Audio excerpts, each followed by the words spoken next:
ഒത്തിരി ഒത്തിരി സ്വപ്നങ്ങൾ സീരിയലിന്റെ ഏറ്റവും പുതിയ എപ്പിസോഡ് റിവ്യൂയിലേക്ക് എല്ലാ കൂട്ടുകാർക്കും സ്വാഗതം. രാഹുലിനെ ഒന്ന് കാണാനോ ഒന്ന് സംസാരിക്കാനോ സാധിക്കാത്ത വിഷമത്തിൽ നിൽക്കുന്ന അഞ്ജുവിന്റെ അരികിലേക്ക് ശിവ എന്നിട്ട് പറയുന്നുണ്ട്, നീ ഇങ്ങനെ വിഷമിക്കേണ്ട, എല്ലാ പ്രശ്നങ്ങളും എങ്ങനെയെങ്കിലും ഒത്തുതീർപ്പാവും. നീ അതുകൊണ്ട് ഇങ്ങനെ ടെൻഷൻ അടിക്കാതെ വന്ന് ഫുഡ് കഴിക്കാനൊക്കെ ശിവ അഞ്ജുവിനെ വിളിക്കുന്നുണ്ട്. അഞ്ജു അന്നേരം പറയുന്നുണ്ട്, പ്രശ്നങ്ങളൊന്നും ഒത്തുതീർപ്പാകാൻ പോകുന്നില്ല. ഒരുപാട് പേരായി ഇന്ന് പൈസ മേടിച്ചിട്ടുണ്ട്, അതും ലക്ഷങ്ങൾ. അതൊക്കെ എങ്ങനെ തിരിച്ചു കൊടുക്കുമെന്നാ? രാഹുൽ 1 രൂപ പോലും സ്വന്തം ആവശ്യത്തിന് എടുത്തിട്ടില്ല. 1 രൂപ പോലും കുറയാതെ എല്ലാം ഹെഡ് ഓഫീസിലേക്ക് അവൻ അടയ്ക്കുകയും ചെയ്ത്, എന്നിട്ട് അവരെല്ലാവരും കൂടി അവനെ പറ്റിക്കുകയും ചെയ്തെന്ന് അഞ്ജു വിഷമിച്ച് പറയുന്ന സമയത്ത് ശിവ പറയുന്നുണ്ട്, അപ്പം രാഹുലിനെ മുന്നിൽ നിർത്തി ഏതോ വമ്പ സ്രാവുകൾ ഒരുപാട് ലക്ഷങ്ങൾ സമ്പാദിച്ചെന്ന് ഉള്ളതിന് തെളിവാണ്, നമുക്ക് എങ്ങനെയെങ്കിലും അവരെ എല്ലാം കൊടുക്കാമെന്ന് ശിവ അഞ്ജുവിന് ഒരു ധൈര്യം കൊടുക്കുന്നുണ്ട്. എന്നാൽ ഇതേ സമയം ആർച്ചമോളെ കാണാത്ത വിഷമത്തിലിരിക്കുന്ന വർഷയെ ശിവ സമാധാനിപ്പിക്കുന്നുണ്ട്. എന്നിട്ട് വർഷയോട് പറയുന്നുണ്ട്, എത്രയും പെട്ടെന്ന് റെഡിയാവും, നമുക്കൊരു സ്ഥലം വരെ പോകാമെന്ന് പറയുന്നുണ്ട്. ആ സമയം വർഷ പറയുന്നുണ്ട്, എനിക്ക് എങ്ങോട്ടും പോകാൻ വയ്യ, എൻ്റെ മനസ്സ് ഒട്ടും ശരിയല്ല, അതുകൊണ്ട് എനിക്കിപ്പോൾ എങ്ങും വരാൻ വയ്യ, താൻ തന്നെ പോകാൻ പറയുന്നുണ്ട്. അപ്പം ശിവ പറയുന്നുണ്ട്, തനിക്ക് വേറൊരു സർപ്രൈസ് തരാനാ, താൻ അത് കാണുമ്പോൾ ഞെട്ടു, എന്തായാലും താൻ എൻ്റെ കൂടെ വരാൻ പറഞ്ഞുകൊണ്ട് വർഷയെ നിർബന്ധിച്ച് റെഡിയാക്കി കൊണ്ടുപോകുന്നുണ്ട്. പോകുന്ന വഴിക്കെല്ലാം വർഷ ചോദിക്കുന്നുണ്ട്, നമ്മൾ എവിടേക്കാണ് പോകുന്നത്, ആരെ കാണാനാണ് പോകുന്നത്, താൻ ടെൻഷൻ അടിപ്പിക്കാതെ കാര്യം പറ, എനിക്ക് ഒന്നാമത് മാനസികമായിട്ട് യാതൊരു സന്തോഷവും ഇല്ല, എന്തുവാന്ന് വെച്ചാൽ തുറന്ന് പറഞ്ഞുകൂടെയെന്ന് ചോദിക്കുന്ന സമയത്ത് ശിവ പറയുന്നുണ്ട്, അങ്ങനെ തുറന്നു പറഞ്ഞു കഴിഞ്ഞാൽ സർപ്രൈസ് ഇല്ലാതാകില്ലേ, അതുകൊണ്ട് നമുക്ക് അവിടെ ചെന്നിട്ട് കാണാമെന്ന് പറഞ്ഞുകൊണ്ട് ശിവ വർഷയും വിളിച്ചൊരു വീട്ടിലേക്ക് പോകുന്നുണ്ട്. അങ്ങനെ വീട്ടിൻ്റെ ഗേറ്റ് തുറന്ന് ചെന്ന് കഴിഞ്ഞപ്പോൾ വർഷ ചോദിക്കുന്നുണ്ട്, ഇവിടെ നമ്മൾ ആരെ കാണാനാണ് വന്നത്, ഇത് ആരുടെ വീടാന്ന് ചോദിക്കുന്ന സമയത്താണെങ്കിൽ ആർച്ചമോൾ അവിടെ നിന്ന് കളിക്കുന്നത് വർഷയുടെ കണ്ണിൽ പെടുന്നുണ്ട്. വർഷ ചിരിച്ച് സന്തോഷത്തോടെ ഓടിച്ചെന്ന് കുഞ്ഞിനെ കെട്ടിപ്പിടിക്കുന്നുണ്ട്. അതുപോലെ തന്നെ കുഞ്ഞിന് ഉമ്മയൊക്കെ കൊടുത്തുകൊണ്ടിരിക്കുന്ന സമയത്ത് കുഞ്ഞിൻ്റെ അമ്മുമ്മ അങ്ങോട്ടേക്ക് വരുന്നുണ്ട്.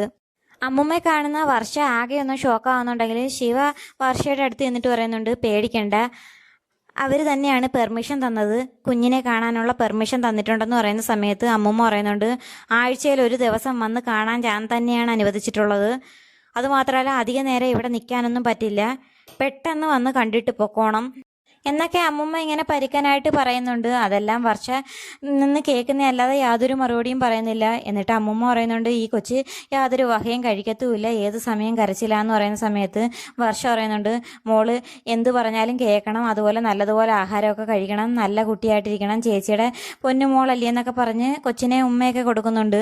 ആ സമയത്ത് അമ്മുമ്മ പറയുന്നുണ്ട്, മതി, ഇന്നത്തെ കാണക്കൊക്കെ മതി, ഇനി പൊക്കോളാൻ പറയുന്നുണ്ട്. അങ്ങനെ കുഞ്ഞിനെ അവിടെ നിർത്തിയിട്ട് വർഷ പോകുമ്പം വളരെയധികം വിഷമത്തോടെയാണ് വർഷ പോകുന്നത്. എന്നാൽ കുഞ്ഞ് വർഷയ്ക്ക് ടാറ്റയൊക്കെ കൊടുത്ത് പറഞ്ഞയക്കുന്ന സമയത്ത് വർഷയ്ക്ക് വളരെയധികം സന്തോഷമാവുന്നുണ്ട്. ഇതേ സമയത്ത് അഞ്ജു ആണെങ്കിൽ ഓഫീസിലേക്ക് പോകുന്ന സമയത്ത് അഞ്ജുവിൻ്റെ ഓട്ടോയിലേക്ക് ആരോ ഒരാൾ ചാടി കയറുന്നുണ്ട്. പെട്ടെന്ന് അഞ്ജു ബഹളം വെക്കുന്നുണ്ട്. അത് കേട്ടിട്ട് ഓട്ടോക്കാരനാണെങ്കിൽ ഓട്ടോ സൈഡിലേക്ക് നിർത്തുന്നുണ്ട്.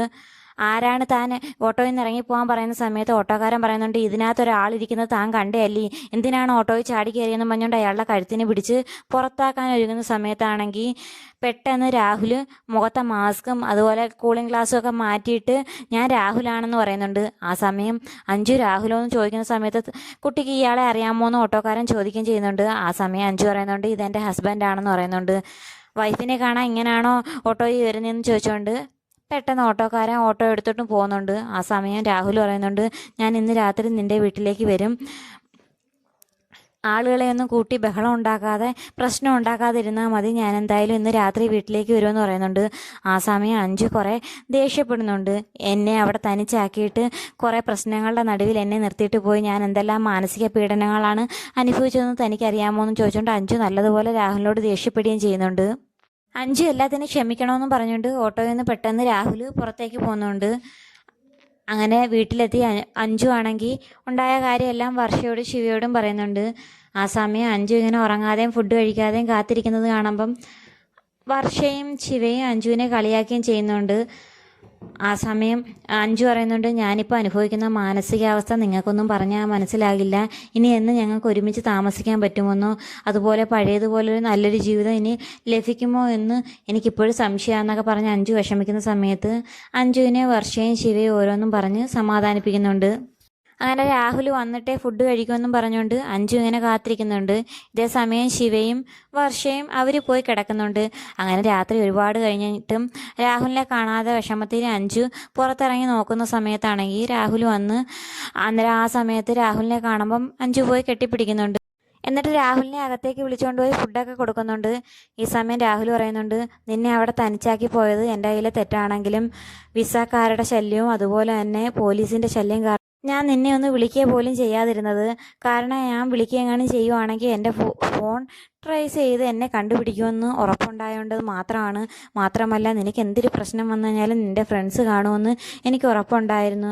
ആ സമയം അഞ്ജു പറയുന്നുണ്ട്, എൻ്റെ ഫ്രണ്ട്സ് ഉണ്ടായതുകൊണ്ട് മാത്രമാണ് ഞാനിന്ന് ജീവിച്ചിരിക്കുന്നത്. എന്ത് പ്രശ്നം വന്നാലും കട്ടയ്ക്ക് സപ്പോർട്ട് ചെയ്യുന്ന നല്ല ഫ്രണ്ട്സ് എനിക്കുണ്ടെന്നും പറഞ്ഞുകൊണ്ട് അഞ്ജു സമാധാനിക്കുന്നുണ്ട്. എന്നിട്ട് അഞ്ജു പറയുന്നുണ്ട്, ഈ പ്രശ്നമെല്ലാം ഇനി എന്ന് തീരും, അതുപോലെ തന്നെ നമുക്കിനി എന്ന് ഒരുമിച്ച് താമസിക്കാൻ സാധിക്കുമെന്ന് ചോദിക്കുന്ന സമയത്ത് രാഹുൽ പെട്ടെന്ന് ഫുഡ് കഴിക്കുന്നത് നിർത്തുന്നുണ്ട്.